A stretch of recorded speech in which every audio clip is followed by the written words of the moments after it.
Live from downtown Detroit, Local 4 News at noon starts now.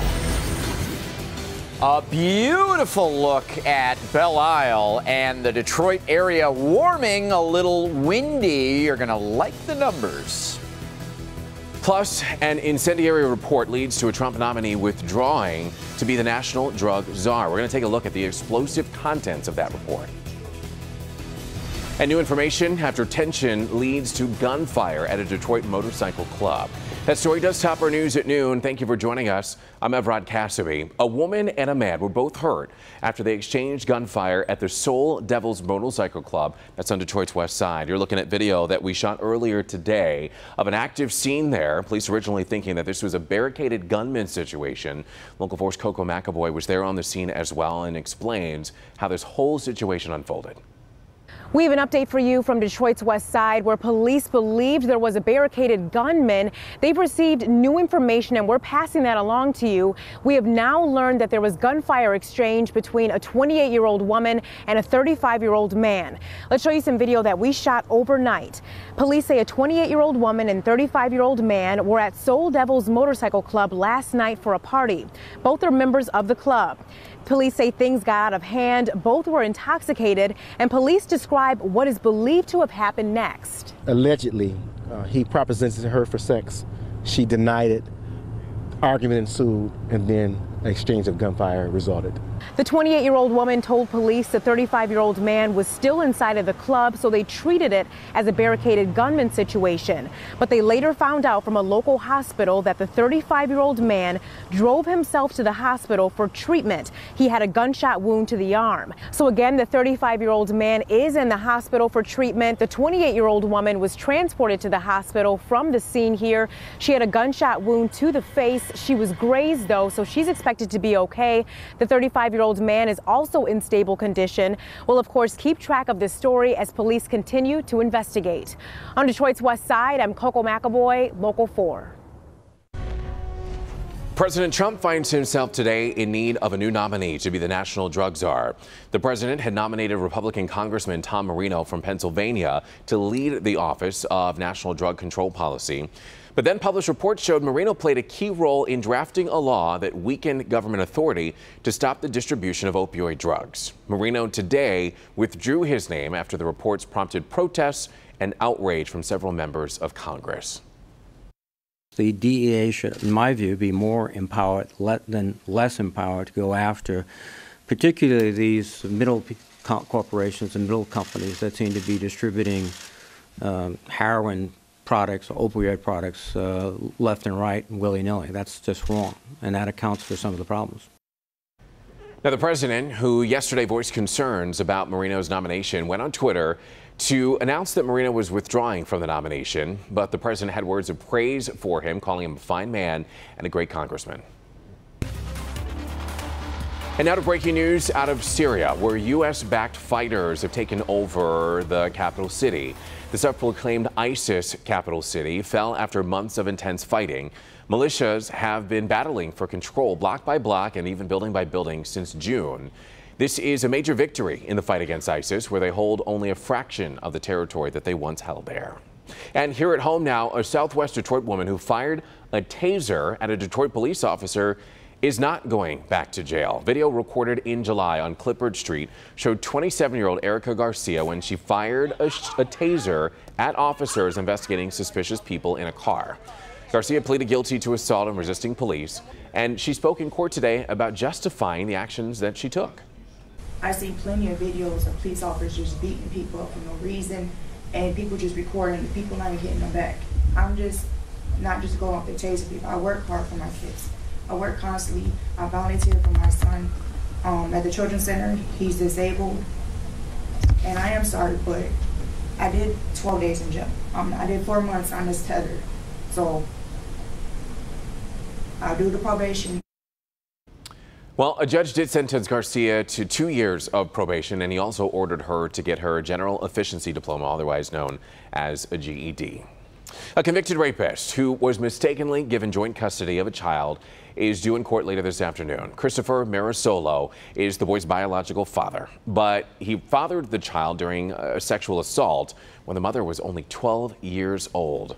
When the mom tried to get state assistance, it triggered a search for the father. However, the situation granted the mom an exemption to the father's input, but the Sanilac County's Family Support Unit missed that information.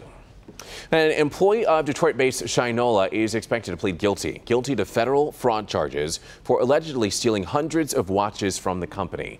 The federal charges say that from 2015 until January of this year, Judith Walker stole hundreds of watches from her employer and then sold the watches to other people. Documents show at least one stolen watch had a value of $2,800. It's not known when Walker will enter her plea or appear in court. And police in Livonia want you to be on the lookout for this man. Help them catch a thief who was caught on camera. Police have released the image of this man that they say stole a cell phone from a pregnant woman in the Myers store on Middlebelt, just south of the Jeffries Freeway. The theft happened on Wednesday, September 27th. So if you recognize this man or can help identify him, you're asked to call the Livonia Police Department. All right, we have a Local 4 news update now. A local bar owner now offering a $1,000 reward for any information that leads to the arrest of a man who opened fire in his parking lot during a road rage incident. Now, this scene all played out at the Hideout Bar in Clawson. Here you can see surveillance video showing two drivers pull into a parking lot, and there you see it. One man jumps out while another driver tries to run him down, and then that driver gets out of his car and points a gun at that man and even fires a shot. If you have any information that can lead to an arrest there, again, they're offering a $1,000 reward.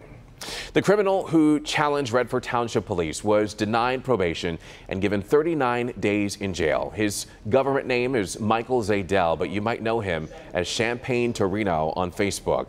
He's known to taunt authorities online, and when the police department posted about him being a wanted man, he commented saying if their post reached 1,000 shares, he would turn himself in and bring bagels and donuts. Well, as you can imagine, the post did exceed 1,000 shares, and he did deliver on that promise last night. He was arrested on several misdemeanor warrants, and if he doesn't pay off his fines in those 39 days, he'll have to spend an additional 30 days in the slammer. Well, let's turn our attention to the forecast now. Fall has officially made a comeback. The big question is, how much longer are we going to need these sweaters, Brandon? Well, speaking of bagels and donuts, the big sun is out with us today and beyond, and it is going to help warm us up. The wind is also helping. A nuisance at times, but not to that level where it's going to create some power outages, more just blowing the leaves around into your neighbor's yard. Temperatures right around 60 degrees. We're up to 63 in Monroe, 50 in Sandusky. It's been there for the last few hours. I think our thermometer's broken up there, but we'll keep an eye on it. Certainly expect a pretty uniform temperature across the area today because the southwest winds coming across land, not across water, should help to warm us all up. You can see 15-mile-an-hour winds at metro and city airports. Mount Clemens right now, a southwest wind at about 17, gusting a little stronger. A few areas like Jackson have a 30-mile-an-hour gust, 20 to 30 miles an hour through the rest of the afternoon. Temperatures almost 10 degrees warmer than Monday, 67 degrees with sunshine. And we're just getting started, Evrod. All righty, Brandon, we will be checking back in with you. Still to come, Me Too, hashtag Me Too. There's this Twitter campaign created to unite victims of sexual harassment or sexual assault, and it has gone global. We'll tell you which actresses are coming forward with some shocking allegations. Plus, suspicious death, a journalist killed, why her work might hold the clues to what happened to her. My daughter. Welcome back. There is fear and suspicion today about the death of an investigative journalist on the Mediterranean island nation of Malta. 53-year-old Daphne Caruana Galizia was killed on Monday in a car bombing, and no arrests have been made in this case. Galizia's past work has targeted many prominent people in Malta. Now, she wrote a popular blog about political corruption and had reported about links between the Prime Minister of Malta and the infamous Panama paper leaks about corruptions and governments finding ways to hide illegal money. The last words she wrote were, "There are crooks everywhere you look." Malta's government is asking the FBI to aid in the investigation of the bombing. The European Union has condemned the killing. The right of a journalist to investigate, ask uncomfortable questions, and report effectively is at the heart of our values and needs to be guaranteed at all times. Galizia's son, who is also an investigative journalist, says that Malta has become a mafia state, so to speak, where you can be blown to pieces for exercising basic freedoms.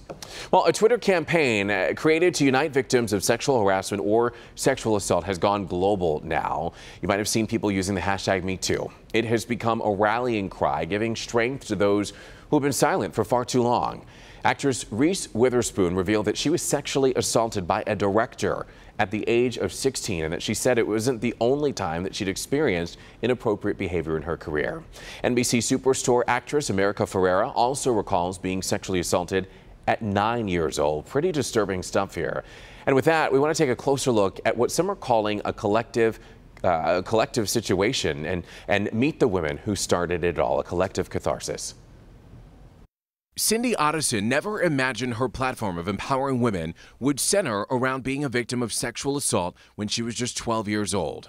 I distinctively recall being in, I believe, the 6th grade and 2 boys cornering me and taking turns groping me and laughing about it. She's one of countless women now opening up about sexual abuse through a new social media campaign. Using the hashtag #MeToo, women from around the globe are sharing their stories in hopes of showing the magnitude of this problem. We're tired of the complicity. We're tired of the current culture, and I think that it really only takes one person to break out and be brave. The #MeToo campaign comes after several women have come forward accusing Hollywood producer Harvey Weinstein of sexual harassment or assault. Otteson, who's a mother of 2, says she's speaking out to let other victims know they're not alone and that this type of culture must change. Think often at night, what can I do to ensure that my son isn't going to be a Harvey Weinstein? What can I do to ensure that my daughter isn't going to be victimized? And the #MeToo campaign shows that sexual assault far more common than we might think. And it's not just a Hollywood problem at all. The recent Washington Post poll finds that more than half of U.S. women have experienced unwanted advances from men. And 3 in 10 have put up with unwanted advances in the workplace, and they never even reported to Human Resources. A quarter of those said that they've endured it from men who have had influence over their job. A spokesperson for Weinstein has denied any allegations of non-consensual sex. All right, still to come here on Local 4 News at noon. Southern comfort food is what we're talking about with some Caribbean inspiration. We're going to take you to a new Detroit dining spot next in Tasty Tuesday. Brandon? A beautiful Tuesday, a little windy, but we have 60s, soon to be a stretch of 70s, and it's not going to last that long. We'll explain it all next. Don't wait.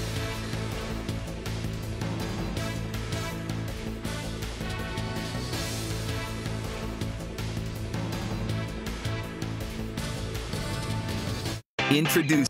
All right, welcome back, everybody. Firefighters are reporting progress against wildfires that have devastated Northern California. However, a new fire broke out overnight. This one is in the Santa Cruz Mountains in the southern San Francisco Bay Area. More than a week of wildfires in California has resulted in at least 41 deaths now. That number has risen, and nearly 6,000 homes have been destroyed, Brandon.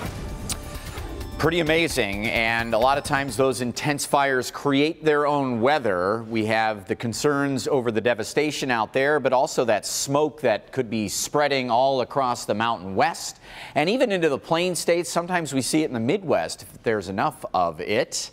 Right now, though, it's just sunshine. Here, 61 degrees, west-southwest wind at about 15. Occasionally, we're getting these gusts 20 to 30. A nuisance, as we mentioned earlier. It's not anything we're worried about tree limbs coming down and power outages, but nonetheless, the leaves blowing around all over the place. Your garbage can may shimmy a little bit. 67 the forecast high for us on your Tuesday afternoon with tons of sun and breezy conditions, 10 to 25, gusting, as we mentioned, 20 to 30. Overnight, still a little bit of a breeze, and that mixes the air around, doesn't allow it to settle and cool as quickly, so not as cool. Middle 40s first thing Wednesday morning. And here is a look at the beautiful clear skies for us. The setup for the wind is the combination of low pressure north, high pressure south, squeezing in the winds in between. Still be a little bit breezy tomorrow at 69 degrees. pretty nice and not as windy, and 70-ish tomorrow. Thursday, Friday, Saturday may be the warmest. Go green, go white. I think Michigan is on the road and the Lions are on a bye week. We do have rain coming late Sunday.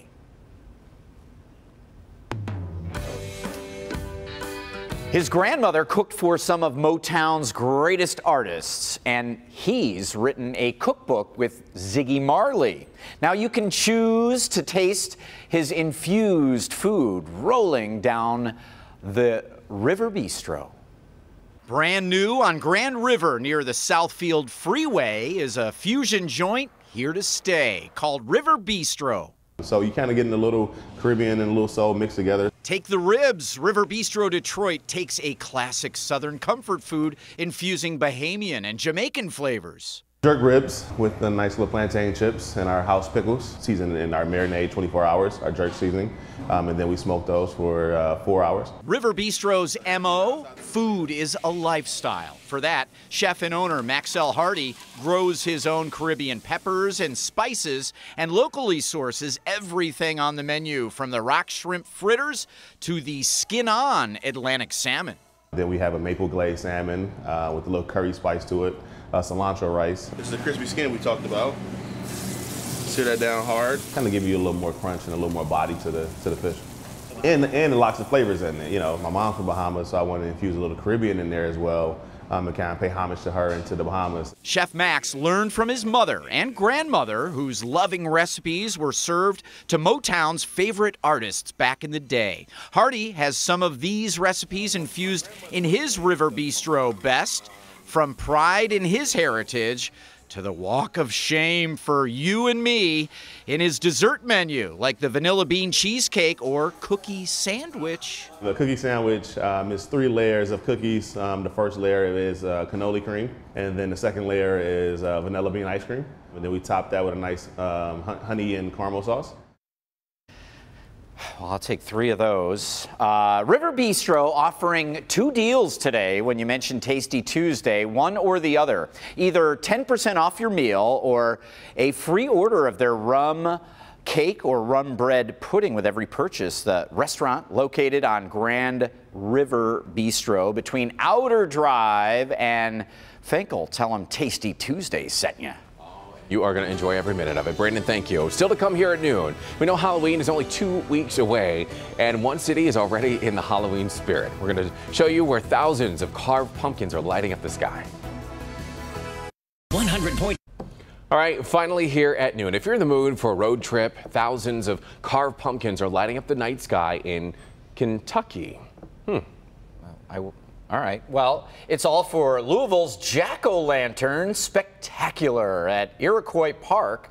People stand in line for up to an hour to walk to the illuminated trail of carved pumpkins. A visitor sent in these images and said it was well worth the wait. So this event runs through November 5th, and proceeds benefit the city parks department. That is cool. Pretty Is that? Cool. Yeah, that's That is awesome. pretty impressive. Have you carved any pumpkins yet this season? No, but I've got the tools and just one thing missing, the skills. Have a great day, everybody. We'll see you tomorrow. My 11-year-old's better.